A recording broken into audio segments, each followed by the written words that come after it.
बात आज की चैनल के कार्यक्रम आर पार में मैं सुरेंद्र चतुर्वेदी आपका स्वागत करता हूं। नगर निगम अजमेर जिंदाबाद, खेल और खिलाड़ी मुर्दाबाद। खिलाड़ियों का महाकुंभ क्या सिर्फ सर्कस है? राष्ट्रीय और अंतर्राष्ट्रीय खिलाड़ियों के साथ पुलिस की धक्का मुक्की से उठते सवाल।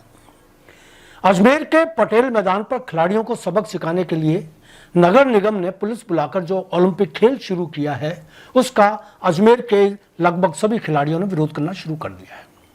हमारे चैनल पर कल हमने पटेल मैदान पर पुलिस और खिलाड़ियों के बीच हुई तकरार को लाइव दिखाया, जिसे देश भर के दर्शकों ने पसंद किया और निगम के विरुद्ध खुलकर कमेंट किए। हमारे संवाददाता और वरिष्ठ पत्रकार संजय गर्ग की लाइव रिपोर्ट की हर तरफ चर्चा हो रही है। गर्ग की रिपोर्ट पर हाजिर है आज का ब्लॉग।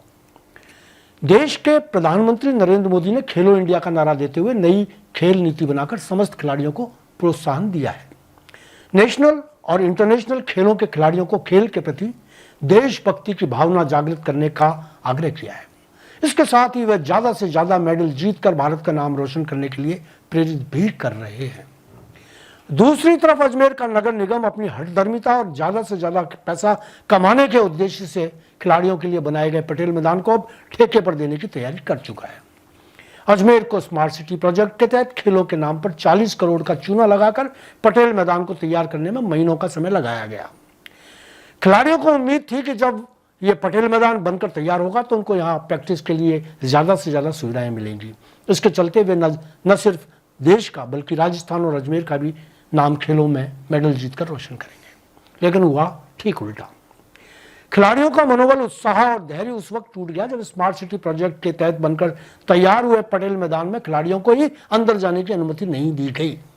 इतना ही नहीं, पटेल मैदान को बनकर तैयार हुए 20 दिन का समय निकल जाने के बावजूद भी खिलाड़ियों को अंदर खेलने से रोका जा रहा है। पटेल मैदान पर तो निगम ने ताला ही ठोक दिया है। कोई खिलाड़ी गेट पर लगे ताले और 5 फीट ऊंची जालियों को लांघकर अगर खेल मैदान तक पहुंच भी जाए तो नगर निगम प्रशासन अपनी तानाशाह रवैये के जरिए पुलिस के माध्यम से इन खिलाड़ियों को ग्राउंड से बाहर खदेड़ने लगती है, जो अत्यंत शर्मनाक है। ऐसे में सवाल यही उठता है कि आज से पहले जिस पटेल मैदान पर गरीब और मध्यम वर्ग के परिवार के बच्चे आकर अपने स्तर पर ही प्रैक्टिस करके अजमेर का नाम पूरे देश में रोशन करते थे, अब उन बच्चों को नगर निगम प्रशासन पुलिस के जरिए डराने और धमकाने का काम भी कर रहा है। अजमेर में कुछ खिलाड़ी ऐसे भी हैं जो सामाजिक संस्थाओं की मदद से खेल प्रशिक्षण से जुड़े हुए हैं। ऐसे ही एक खिलाड़ी मोहित अजमेरा ने बताया कि उन्होंने राधे सोशल फाउंडेशन के सहयोग से खेल को अपना करियर बनाते हुए अपने जीवन के 5 साल खेलों को दिए हैं। वह इससे पहले नेशनल एथलेटिक्स भी रह चुके हैं और अब वह इंटरनेशनल की तैयारी में लगे हैं। लेकिन नगर निगम के द्वारा जिस तरह से पटेल मैदान में लगाई गई पाबंदी और पुलिस की धमकियों से वे पूरी तरह से निराश हैं।